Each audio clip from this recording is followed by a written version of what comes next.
High five. 1, 2, 3, 4, 5. Rich's Top 5. All right, everybody. My top 5 matchups of week number 11 presented by Hyundai. Number 5 on my list. I'm going to go Bears and Vikings. Really? I'm going to go Bears at Vikings. I'm going to go Chicago at 6-3 and Vikings at 4-5. The Lions are playing at night. The Packers are playing the Giants at the same time. The Bears have worked their way from their 0-2 start into winning 6 of 7 and have worked their way into second place. And the Packers, they'll keep an eye up on that screen. And the Lions at night against the Eagles, who the Bears are playing the day after Thanksgiving. I'm telling you, Bears are making a run here. And the Vikings need this one. Vikings have to hold serve at home, go 5-5, and tell the Bears, not here, not today. As a matter of fact, J.J. McCarthy has swept you. And that's a big leg up for this team. Vikings sweeping the Bears means the Vikings are not out of the mix in this division. So that's why I'm keeping an eye on this. J.J. McCarthy, as we all know what he did in the fourth quarter against the Bears. Otherwise, the Bears would have been 1-0. So I can't wait to see what it looks like on Sunday in this big game. Number 4 on the list is Bucs at Bills, which could be a marquee game if it weren't for the other 3. 2 MVP quarterbacks, right? Mayfield was talked about the MVP of the league for 5-6 weeks. Yep. And then Josh Allen, after beating the Chiefs, was an odds-on favorite. And then they went ahead and lost to Miami. Can he get his mojo back? Yeah, baby. Bills need it in order for them to keep pace with the rampaging 9-2 Patriots. The Bucs want to stay in front of, I mean, of all the other contenders, if you will, in their division. But they going 7-3, winning in Western New York and starting to get healthier would be a nice boost. And it's just going to be a fun game. It's just going to be a fun game. Train whistles, that whole business. Number 3 on the list. The Denver Broncos against the Kansas City Chiefs in Denver, Colorado. Chiefs coming off of a bye. Coming off of a loss before the bye. They're not happy. They are one of those teams that sits on a loss and stews. And now they had an extra week to do it. And Andy Reid is outstanding, as we know, coming off of a bye. And the Denver Broncos would love to serve notice that not anymore. There's a changing of the guard, and it is occurring in front of all the fans here in Denver. And can the Broncos start fast? Because I think they're going to have to.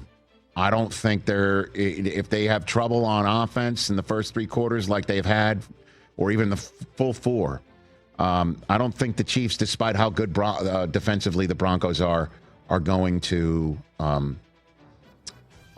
suffer. So I'm looking at R.J. Harvey. I know when Sean Payton spoke to us before that game against the Jets in our pre-broadcast Zoom, he was saying R.J. Harvey's going to be a star in this league, and essentially said the only reason why he's not a star yet is because I'm holding him back. Because we got another guy in J.K. Dobbins, and we're bringing him along, and at some point in this season, we're going to start putting more on his plate.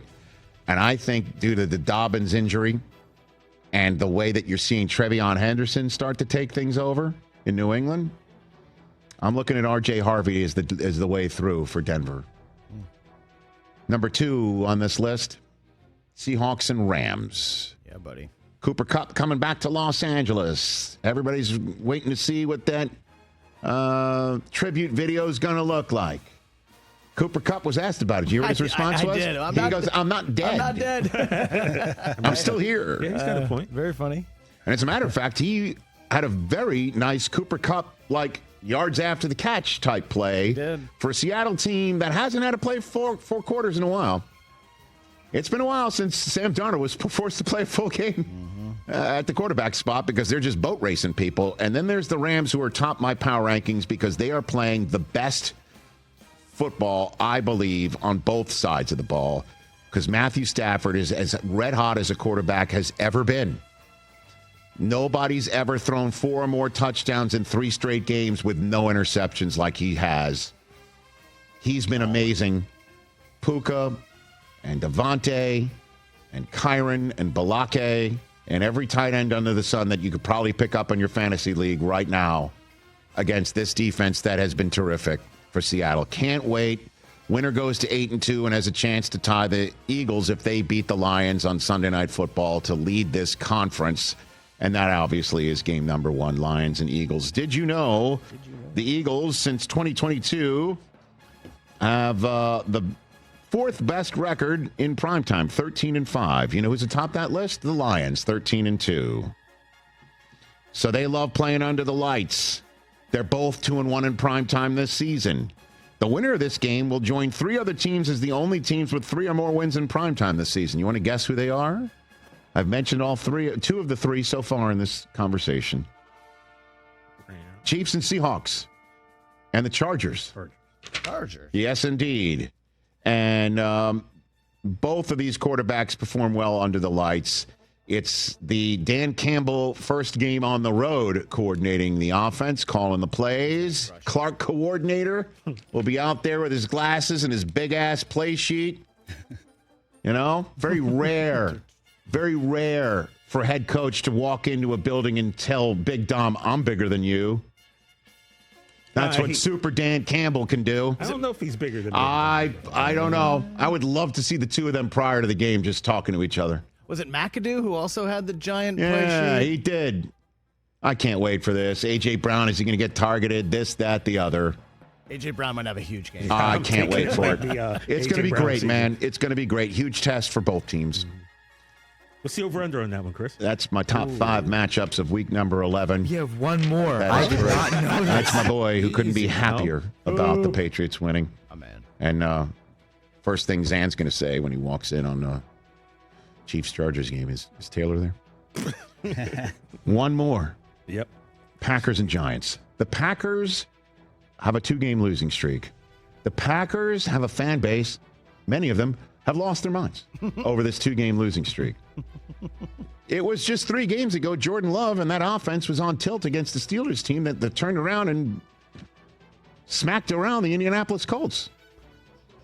But while that was happening, Jordan Love celebrated his 27th birthday by taking a birthday punch at home from the Carolina Panthers, and then the Eagles stroll in, and the offense could not support a team that gave up just 10 points to this Eagles offense. And Matt LaFleur is openly asked about his job status and his play calling duties. Nuts. And at the same time, there's the New York Giants, who just fired their coach and have made a change at quarterback. Yes, part of the reason why I am looking at this game is because Jameis Winston is back. And you were referring to it before, TJ Jefferson. Here is the soundbite that everybody's talking about Jameis being excited for the start. I want fans to know that I'm going to do my best. You know, obviously I'm going to have fun, but I'm going to execute, have a surgical execution, and just play ball, man. Like, this is something I've been doing since I've been 4 years old, and I just get to do it in the greatest city in the world. I'm going to be saying it with my son. It's the greatest city in the world. Yeah, that's a Hamilton reference if y'all don't know. Yeah, 10-year reunion. There you go. It's interesting. The Hamilton song, I would say that I would think he would be singing was "I'm Not Throwing Away My Shot." See, I don't know Hamilton. Oh, isn't that interesting? That I don't know Hamilton? Yes. What does that mean? I'm not. What does Why? Because I know you like musicals. I mean, I've been in a few, not since high school. Listen, Jameis Winston's back, people. And I can't wait to see what he can do, because in his 3 career games against Green Bay, his aggregate totals are 7 touchdowns, no interceptions. Hey. And this guy likes throwing interceptions. He doesn't like it. He just doesn't mind Does it? Yeah. There's not a window he's ever seen that he thinks is too small. I can't wait for this It's like one. a hooper thinking there's not a shot they can't make. Hey, you made it all the way to the end. Thanks for that. Check us out every single day streaming live on Disney Plus and the ESPN app 12 to 3 Eastern.